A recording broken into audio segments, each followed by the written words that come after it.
istesen haber verersen bana. Ya bugün gelersen ya da sabah gelersen. Görüşme istesen haber verersen bana. Ya bugün gelersen ya da sabah gelersen.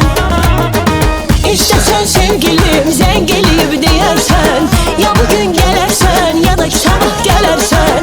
Gözüm yolundadır ne olar haber verersen. Ya bugün gelersen ya da sabah gelersen. İstesen sevgilim zengeliyim diyersen. Ya bugün gelersen ya da sabah gelersen. Gözüm yolundadır ne olar haber verersen. Ya bugün gelersen ya da sabah gelersen.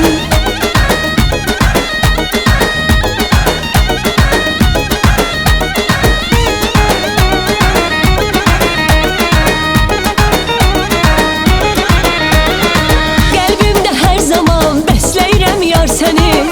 Bütün varlığımla isteyirem yar seni. Kalbimde her zaman besleyirem yar seni.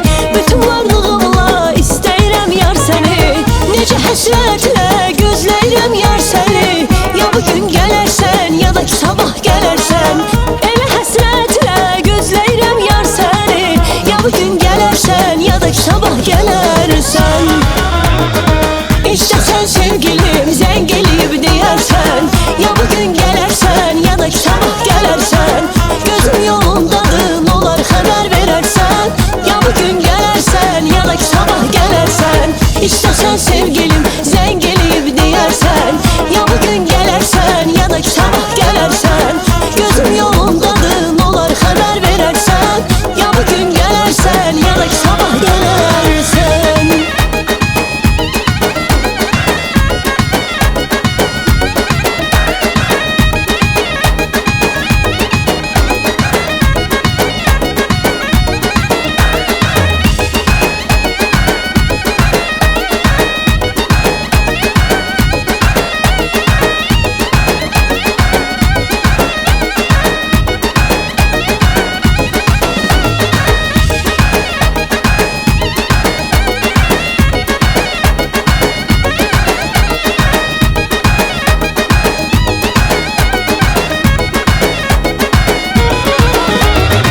İstesen sevgilim zengeliyim diyersen. Ya bugün gelersen ya da sabah gelersen. Gözüm yolundadır ne olar haber verersen.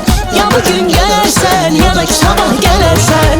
İstesen sevgilim zengeliyim diyersen. Ya bugün gelersen ya da sabah gelersen.